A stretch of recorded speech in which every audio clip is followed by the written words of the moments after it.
One day he decides to make a umrah, and with him was Shaykh Ali al-Halabi, one of his premier students. And it was actually the last umrah before he died. And there was two cars, the Shaykh and his wife in one car, and Shaykh al-Halabi and others and the car behind him. And they're going now from Amman, and they're going by land to Mecca. And going by land, the distance between Amman and Mecca is about 1,500 miles. To the borders is about 250 miles. So going from Amman to the border is 250 miles. So while they're going, just before they reach the border, a place called Ma'an, Shaykh stops. Shaykh al-Halabi stops behind, and then he goes out and says, "What happened, Shaykh?" He said, "I forgot the passports." I said, "Okay, Shaykh, no problem, inshallah. You come to this masjid, sit down, relax there. We will go to your house in Amman, 250 miles back, and we'll get your passport." "No way. I will do it." "Shaykh, you're over 80 years. Let's do it for you." "No way. I will do it." So it was Dhuhr and it was Khamis. Khamis means Thursday. The following day is Jumu'ah. Jumu'ah means what? Everything's closed.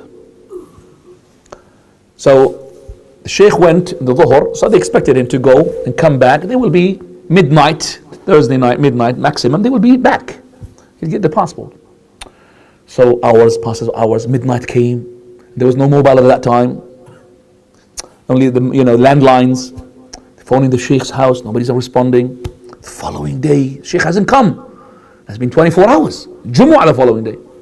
So they asked his neighbor, and the Shaykh used to call him as-Sadiq al-Wafi, the friend who is very truthful to his words.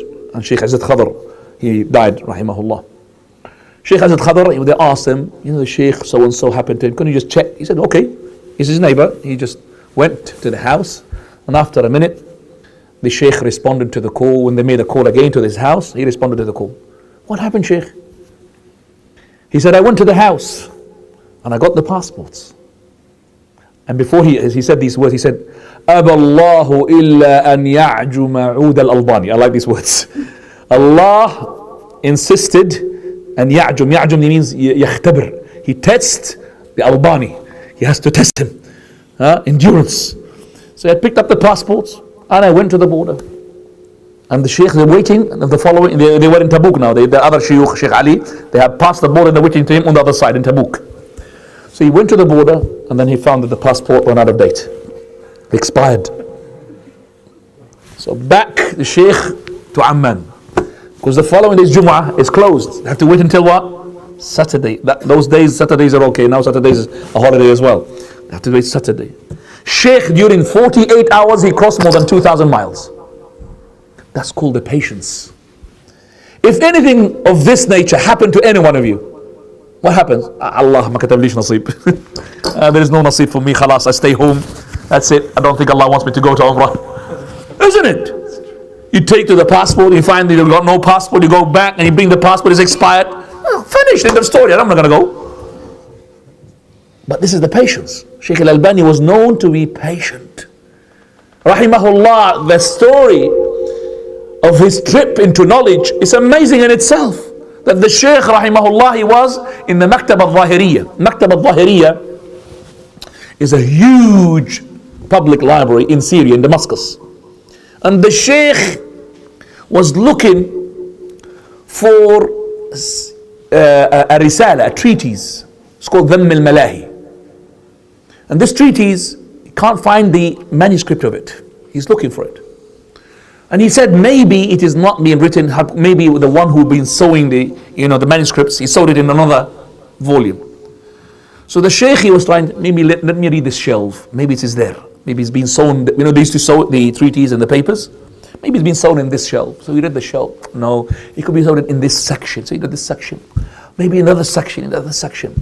And he used to have a ladder. That some of the shelves are high. He used to go on top of the ladder, step ladder. And on that ladder, he stays for 6 hours, forgetting about himself, just reading there, because he wanted to go down, go up, until he came to all the manuscripts of the library. 10,000 manuscripts. Looking for that piece of paper. And each time he reads something, he gets what? A benefit, a benefit, a benefit, until he got a huge treasure from the benefits he got from the manuscripts.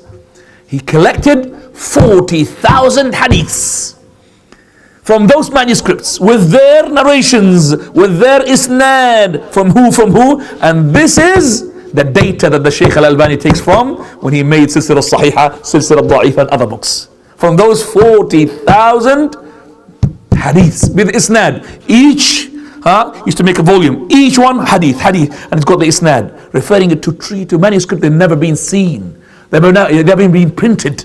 And this is how the Shaykh Al-Albaani made this knowledge due to his patience. Allah made him, subhanahu wa ta'ala. As the Shaykh Ibn Baz, he said, ما تحت أديم السماء أعلم من الألباني في الحديث. I can't know anybody underneath the heavens who is more knowledgeable than the Shaykh Al-Albaani in hadith. Shaykh Al-Albaani rahimahullah هو مجدد النهضة الحديثية شاء من شاء وأبى من أبى. He is the one who revived the hadith knowledge in this era, whether these people like it or they don't like it. He is the Shaykh who revived this hadith knowledge. It was dead. Nobody likes to go qala. They don't like to. When the Shaykh Al-Albaani came, he revived it. And alhamdulillah, lots of mashayikh these days have entered into this knowledge. We have muhaddithun.